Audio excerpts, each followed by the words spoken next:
Senhor presidente, para uma comunicação. Fernando Capês, tenha Vossa Excelência por 2 minutos. Gostaria de comunicar a esta Assembleia que nesta data recebemos a honrosa visita do promotor de justiça, Dr. Nadir de Campos Júnior, assessor do Procurador-Geral do Ministério Público de São Paulo, Fernando Grela Vieira, que muito nos honra aqui com a sua visita. Portanto, é motivo de grande júbilo para essa casa receber o Dr. Nadir nesta data. Uma salva de palmas. Seja bem-vindo, Dr. Nadir de Campos Júnior. A sua aprovação, deputado Capês. Em nome do deputado Zé Bittencourt, eu gostaria de parabenizá-lo por essa fala, por sua atuação, dizer que me somo a Vossa Excelência nesses esforços, que seja pedida, demandada, postulada a aprovação do regime de urgência, e eu estou aqui junto a Vossa Excelência, o que for necessário para atuarmos no sentido de levar a rápida aprovação desta urgência, seria do interesse de toda a sociedade e não apenas do Poder Judiciário. A Constituição diz que todo cidadão tem direito à solução do processo num prazo razoável. Se não dermos estrutura ao Judiciário, não há como fazer exigências com base no texto da lei. Parabéns, deputado Zé Bittencourt. Obrigado, deputado Fernando Capês. Adiciono a sua manifestação ao nosso discurso. E uma coisa para completar. A Justiça Federal, o juiz federal, tem o seu assistente, não é?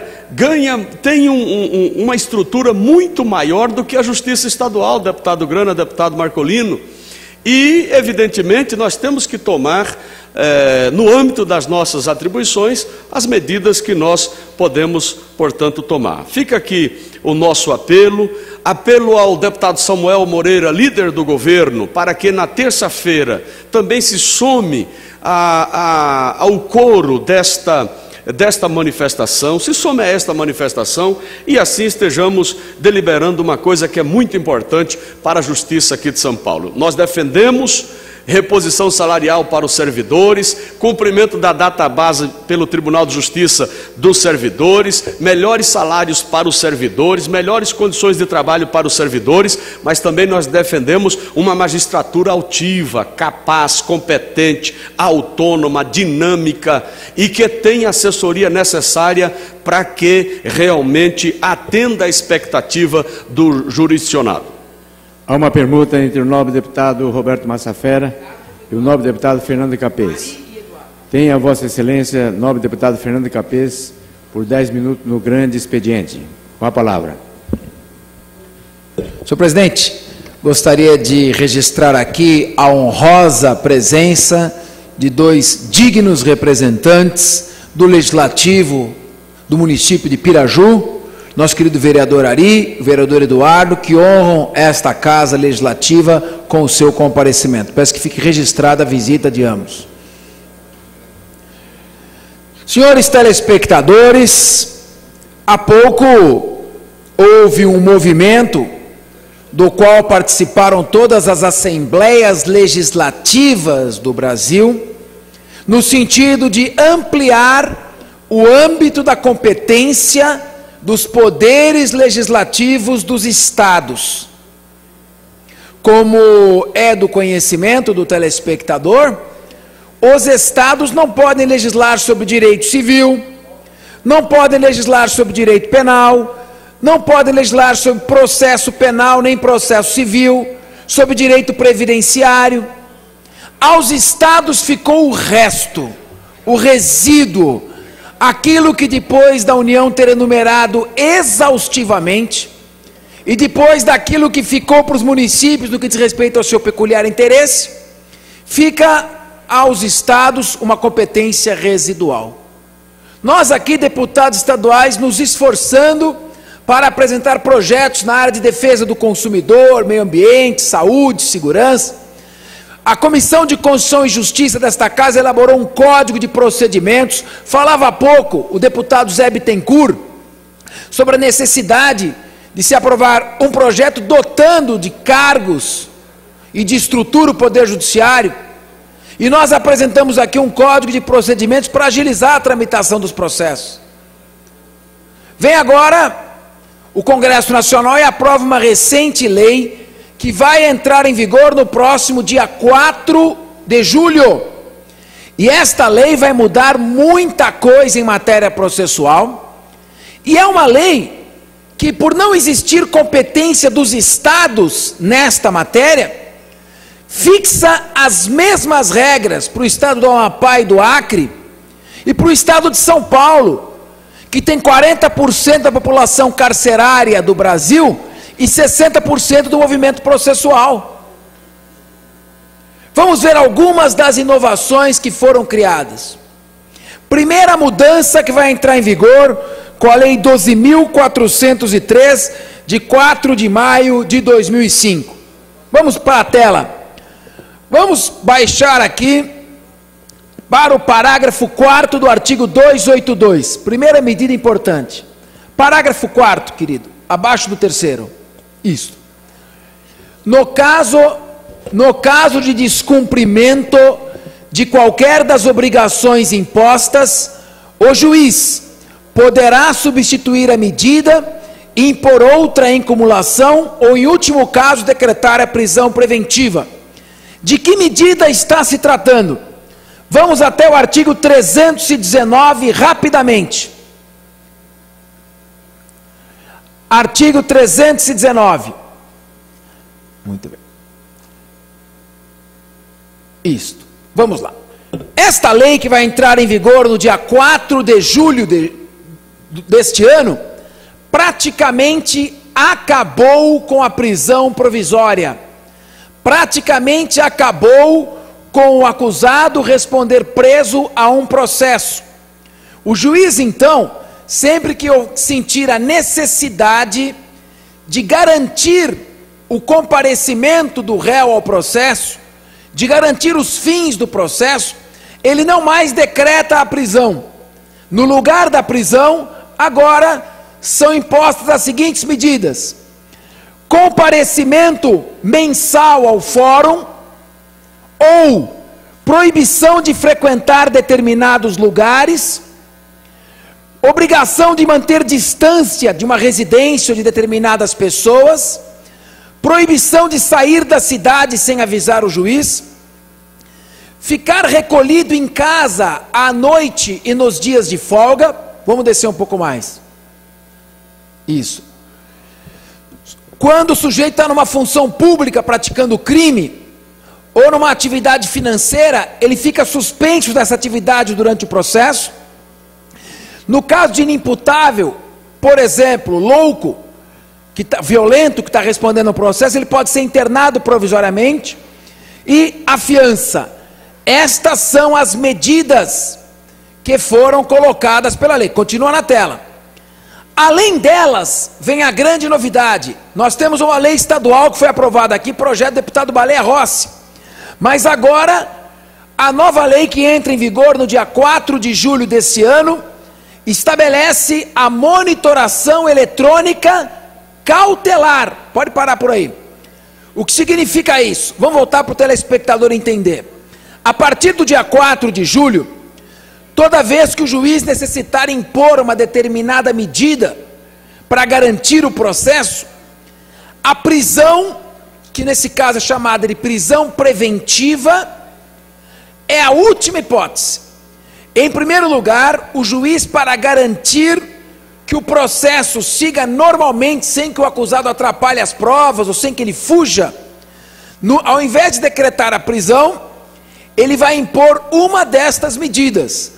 Tem que ir ao fórum todo mês justificar o que está fazendo, ou então não pode sair da cidade sem avisar o juiz, vai ter que manter distância de uma casa, de uma família, ou de um grupo de pessoas, vai ter que se submeter à suspensão de uma função pública. Já vou lhe dar uma parte, nobre deputado Estevão Galvão. E vai ter agora a novidade, que a monitoração eletrônica cautelar vai se desenvolver. Durante o processo, ele ficará com uma pulseira ou tornozeleira eletrônica, sendo monitorado em todos os locais. Estas são as medidas impostas.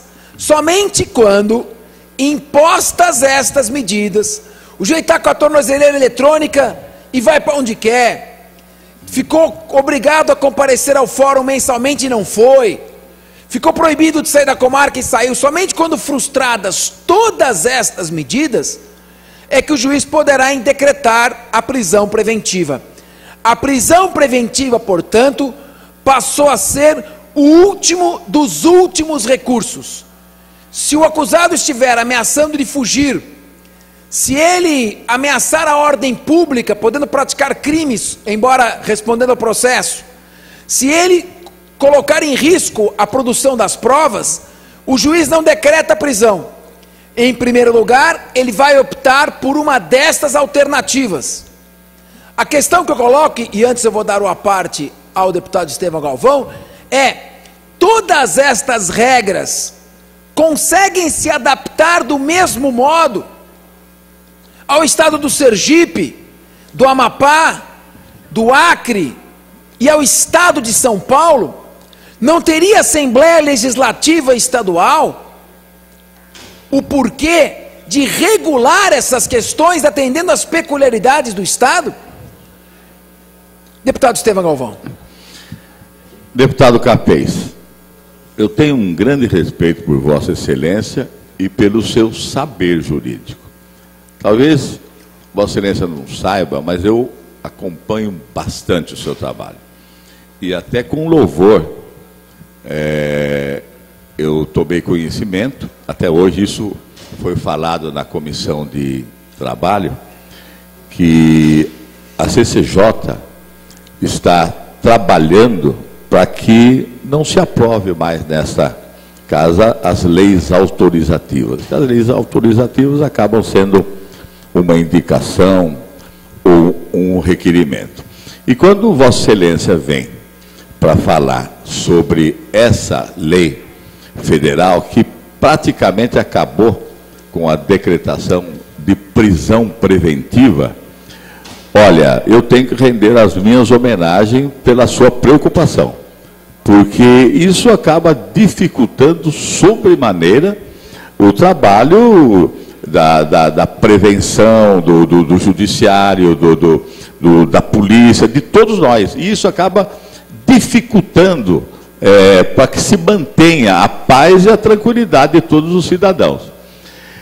Vossa Excelência citou aí que em alguns casos o réu, no caso, né, o réu, no caso? Isso, o acusado. O acusado, ele fica obrigado a comparecer no fórum, etc. e tal. E no caso de uma decretação, por quê? Porque o acusado pode prejudicar na investigação do crime. Diante dessa lei, como é que fica? Então, diante dessa lei, pedi até a compreensão de Vossa Excelência para apenas um minuto exceder, para ficar claro. O juiz agora, diante das seguintes situações: garantia da ordem pública, ou seja, está demonstrado que se o acusado ficar solto, ele poderá continuar a praticar crimes. Ou, por necessidade de proteger as provas, conveniência da instrução criminal, está demonstrado que ele solto vai ameaçar testemunhas, vai fraudar provas, etc. Ou, para assegurar a aplicação da lei penal, está demonstrado que ele está vendendo todos os bens e está se preparando para fugir do país. Numa destas hipóteses, cabe a decretação da prisão preventiva. O juiz decreta a prisão para que ele fique impossibilitado de fugir, de praticar novos crimes ou de atrapalhar as provas. É isso que a lei diz. A lei que vai entrar em vigor, dia 4 de julho, coloca esta hipótese como a última.